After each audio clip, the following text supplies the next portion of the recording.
بسم اللہ الرحمن الرحیم۔ سوال آیا ہے میری پیاری بہنوں کہ رمضان المبارک کی خاص تیاریاں کیا کیا کی جائیں۔ تو اس میں پہلے تو ہم نے یہی سوچنا ہے کہ ہم تقوی کے لیے اپنے دل کو دماغ کو تیار کریں کہ یہ میں نے رمضان کا مہینہ خاص طور پر جھوٹ غیبت اور چغلی سے بچنے کے لیے کوششیں کرنی ہیں۔ اور نمبر 2 ہے اپنے کمرے کی ترتیب کو تھوڑا سا بدل دیں اور اس کو صاف کر لیں، اور نماز کے لیے جائے نماز اور کپڑوں کو اچھی طرح دھو لیں اور اس میں خوشبو لگا لیں۔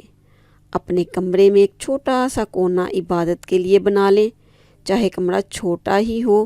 اس میں ضرور اس کا اہتمام کریں۔ نماز کے کپڑے، جائے نماز اور قرآن مجید اس کونے میں رکھ دیں اور اس جگہ میں اللہ کو پکاریں اور گریہ زاری کریں تاکہ وہ جگہ آپ کے حق میں قیامت کے دن گواہی دے۔ ایک سیونگ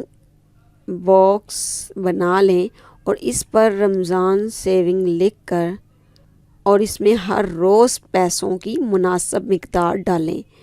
اور اسے اچھے کاموں جیسے یتیموں کو افطار کروانا، عید کے کپڑے ان کو لے دینا، کسی کو راشن ڈلوا دینا، کسی غریب کو دیکھ کے اس کی مدد کر دینا وغیرہ وغیرہ۔ کوئی صورت جو آپ کو بہت پسند ہو، صورتیں تو ساری ہی اچھی ہیں مگر جو آپ کو محسوس ہو کہ وہ آپ کے دل سے بہت قریب ہے، آپ اس کے حفظ کے لیے اللہ سے عہد کر لیں اور آپ کو اس فضیلت والے مہینے میں بہت بڑا اجر ملے گا، کیونکہ ایک آیت کو یاد کر لینا گویا قیام اللیل کے برابر ثواب ہے، حدیث میں آیا ہے یہ۔ اور کثرت سے استغفار کرنا، پیارے نبی صلی اللہ علیہ وآلہ وسلم کثرت سے استغفار کرتے تھے، مثلا اللہ آپ کو صالح اولاد عطا فرمائے یا آپ کی پریشانی کو دور فرمائے یا کمائی میں برکت ڈالے، اے اللہ میرے بچے کو کسی اچھے کاروبار میں لگا دے، میری بیٹی کا اچھا سبب پیدا فرما، اور اس طرح نام لے لے کر استغفار کرنا ہے اور اللہ سے گر گرا کر اپنی حاجات کو منوانا ہے، جیسے ایک بچہ رو رو کے اپنی ماں کو منا لیتا ہے کہ یہ اور یہ چیزیں چاہیے۔ 3 بھائیوں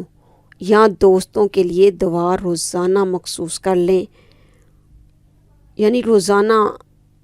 آپ نے ان کا نام لے لے کر دعا کرنی ہے اور ان سے بھی درخواست کریں کہ وہ بھی آپ کے لیے دعا کریں، تو پھر آپ اس کا اچھا نتیجہ اور اثر آخرت میں دیکھ لیں گی۔ اور رمضان کے ہر ہفتے میں حج اور عمرہ ادا کرنا چاہتی ہیں تو ہفتے میں 1 دن یا زیادہ مقرر کر لیں، فجر پڑھ کر سورج کے طلوع ہونے تک دعا اور تسبیح اور استغفار اور قرآن کی تلاوت کرتے رہیں، اور ساتھ ہی صلاۃ التسبیح اور اشراق اور چاشت کی نماز کا اہتمام کریں، تو اس طرح آپ کو مقبول حج اور عمرے کا ثواب ملے گا۔ قرآن کی خوب تلاوت کرنی ہے